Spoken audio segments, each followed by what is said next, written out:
Hello there guys and welcome back to the channel.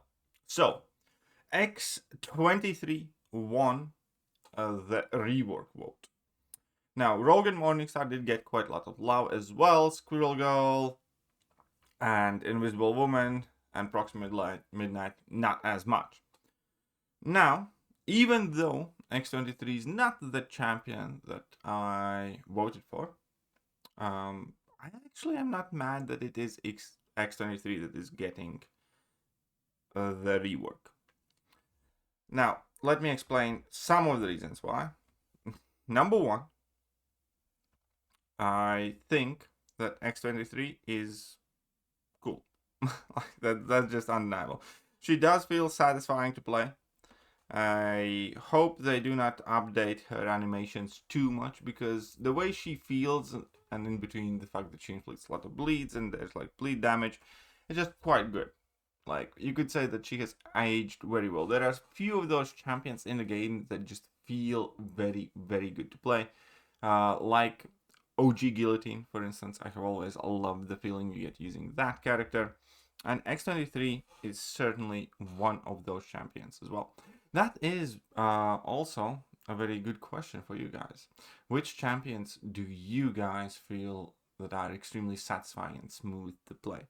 Because, you know, a lot of champions do tend to give you different like feelings and levels of enjoyment. For instance, and it doesn't have to be much with the quality of champ. For instance, I love playing Carnage. I think Carnage is awesome. I like his animations. I like that you get a ton of bleeds, a ton of buffs. The numbers get big, the bleeds get big. You're super aggressive with the power gain. You're spamming special attacks. It feels very nice. But all that said, we do have X23 now, and obviously we know nothing of exactly how her kit is going to look like. She's probably gonna have some sort of currency that all the new champions have. In case you haven't noticed, like, you know, Gentle has muscle mass, and then everybody has some sort of build-up charges, so they're probably gonna give something like that to X23 as well. But we can largely speculate that the kit should still largely revolve around bleeds and regeneration, and that gives us additional type of not hope, but compatibility, I'll use the word, because there is Wolverine Relic in the game, and currently the Wolverine Relic is just about one of the worst relics, because most of the mutants have kind of moved away from regeneration buffs and bleed debuffs specifically. If you take a look, if we actually take a look at the mutants that are released in recent years, like Wolverine Relic, I don't think it helps like anyone really. So let's check out 2025 mutants. Nope, nothing to do with Wolverine Relic. Let's add in 2024 mutants, and it doesn't help any of the 2024 mutants. It doesn't help any of the 2023 mutants, and it doesn't help any of the well, it kind of helps with the regen a bit here for Sauron and for Toad, but that's about it really. So Wolverine Relic in this game has always kind of seemed completely out of place for me, because if you take a look at the game, Rejuvenate buff increasing regeneration rate by 6% for 7 seconds. So that once a champion has had a regeneration effect for a total of 15 seconds, gain an indefinite vicious passive, increasing potency of dot debuffs by 11% here. And then further we have, well, champion has regeneration effect, increase bleed effect ability accuracy by X amount. When inflicted with a heal block, gain a chance to purify it, and then you can get Fury, and then you have bleed effect potency and regenerate duration plus regeneration rate.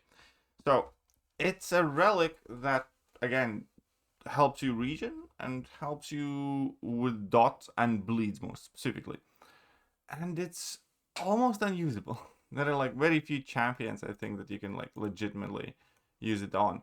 There is Toad and Sauron, but Toad doesn't even exist as 7-star. And then there are largely, the Wolverine characters, like the Weapon X, like the Deadpool characters as well, to a degree. But yeah, it's barely anything there. And again, Bishop kind of, but there are better relics for Bishop anyways. So there we go. We don't really have many targets for it. And X23 potentially being very good could change that. And I'd love that. To finally feel like, you know, aside from Weapon X, you have a good, proper use and target for that relic. Additionally to that, I must make a comment that mutants are definitely making a comeback, man. There are obviously some mutants that still are not out as 7 stars, like APOC and Magneto House Vex, Kitty Pryde, Archangel, perhaps most notably, and Toad. But recently, though, mutants have definitely been having it good. So we got the Mr. Sinister rework, we got Deadpool X-Force rework, we got Jean Grey and Gentle, we got Iceman buff, we had Nightcrawler buff not that long ago as well, and obviously the release of Dazzler and Negasonic and Dust, and all of those are like kind of good champions. So I think when it comes to the classes getting improved to a significant rate, mutants are just about up there with the best of them if you take a look at anybody else. I think tech class is actually doing quite well now too, with a release like Prowler, Shocker becoming good. Then we have Bastion, Jack-O-Lantern, Ironheart's actually good, at took her to rank 3 not too long ago.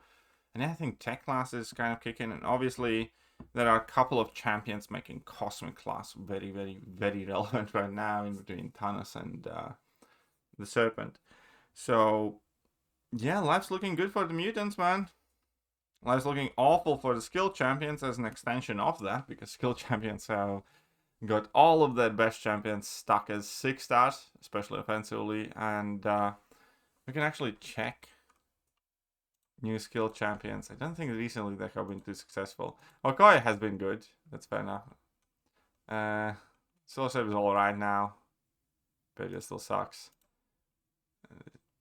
Kate's not out the 7 star as well. So yeah, skill class is not doing the best. Mutants though. Which again was the entire reason why I voted for Squirrel Girl. I wanted skill class to become better. And if it wasn't skill, then I think Invisible Woman was a solid target, because many of us have her as 7 star already.